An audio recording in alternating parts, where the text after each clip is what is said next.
Across the Concord, they were supposed to be nothing, a minor species, a brief flicker of cosmic noise.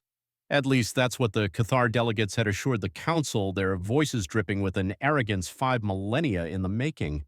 I was there. I was a junior archivist for the Xylos technocracy, and I remember their exact words. Barely evolved primates playing with fire they don't understand. Well, who's laughing now? Certainly not the Cathar, and not us, not anymore. My name is Archivist Kalen, and I am recording this chronicle as both a historical record and a confession, a warning for whatever civilizations may rise in our wake. We should have known better. Gods, the signs were all there. The arrogance of the Cathar Imperium, it was a force of nature. For 5,000 years they saw the galaxy in only two roles, predator and prey. When humanity began to tentatively step beyond their home system, the Cathar saw only prey. A scattered, sentimental species they considered a fundamental weakness. The affront came at a world they called Viridia. It wasn't a fortress. It wasn't a listening post. Based on the records we recovered later, it was a farm. 40,000 souls who had crossed the void to build a quiet life, poets and farmers under a gentle red star. To the Cathar, whose territory brushed against that system, they were an infestation, an encroachment. I remember the emergency session of the Concord. The Cathar ambassador stood before us, his scales shimmering with indignation. A measured response is required, he declared. A simple act of pest control. There was no debate, no declaration of war. 3 Imperial battle cruisers, vessels that had cracked moons, simply warped into the Viridian system. They didn't offer terms, they just opened fire. The orbital bombardment lasted 6 hours.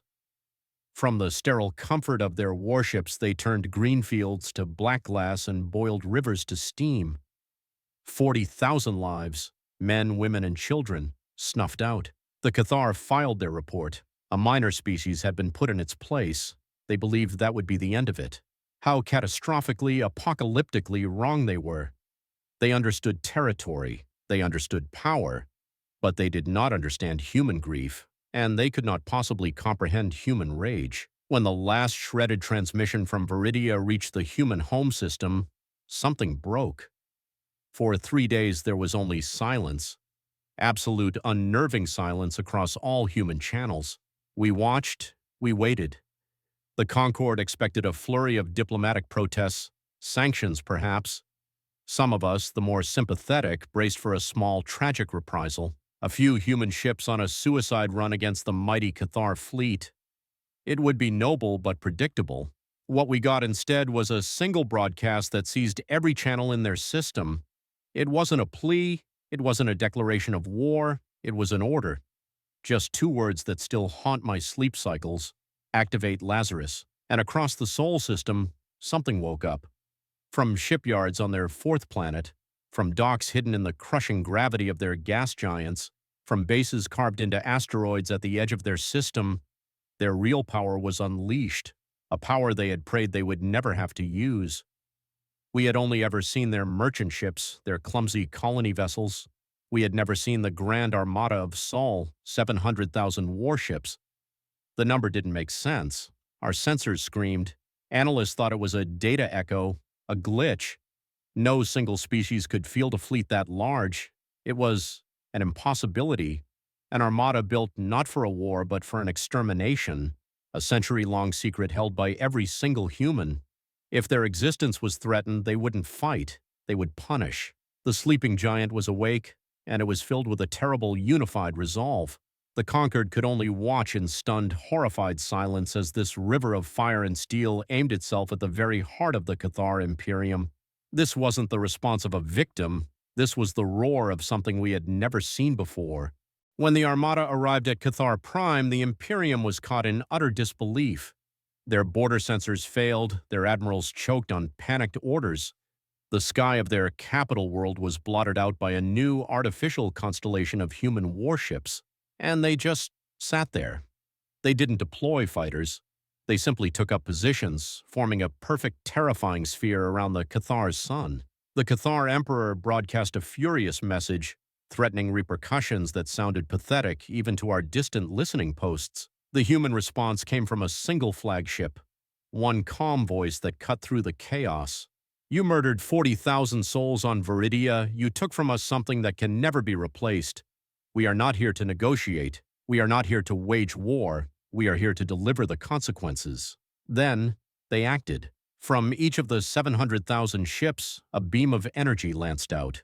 But they weren't weapons. They didn't target the planets. They didn't target the Cathar fleet. They targeted the star itself. It was a technology we didn't know existed. Focused gravitational pulses designed for one single, horrifying purpose. Our own scientists watched the readings, their voices cracking. The Cathar sun, the heart of their empire for millennia, began to die. It shuddered, it swelled, turning a malevolent blood red. The human fleet, their work done, began to warp away, leaving the Cathar to their fate. The last thing we ever received from the Cathar Imperium was not a curse. It was a single collective scream that lasted for 17 minutes. Then their sun went supernova. Humanity hadn't just defeated an enemy, they had murdered their star. An entire empire, 7 planets, billions of souls, erased, reduced to an expanding cloud of incandescent plasma, a monument to human grief. In the silence that followed, the galaxy was changed, forever. From a dozen systems you could see the new star, a bright angry scar in the night sky. But the real message wasn't written in the heavens, it was in the data packet humanity sent to every known civilization. It contained everything. The records of Viridia, its laughing children, its green fields, the cold, efficient Cathar report on its extermination, and finally the recording of their sun being extinguished. The message ended with a single somber statement: "We are a peaceful people, but our grief is a fire that cannot be quenched, and our rage can unmake stars. Do not harm us. We have paid for this warning with our own tears. We will not hesitate to make you pay for it in fire." Consider this our first and final warning. They didn't conquer the Cathar's territory. They didn't claim a single spoil of war. They simply went home. But now when humanity speaks in the conquered, their voice carries the weight of a dying star.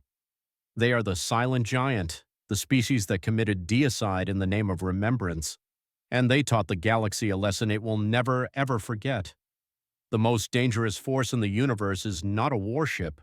It's the absolute terrible love humanity has for its own. Was their response justified, or was it a step too far into the darkness? That is the question we, the survivors, are now forced to live with. For in the vast, cold emptiness of space, there is no fury like that of a species that loves so fiercely it will burn down the heavens to avenge its fallen.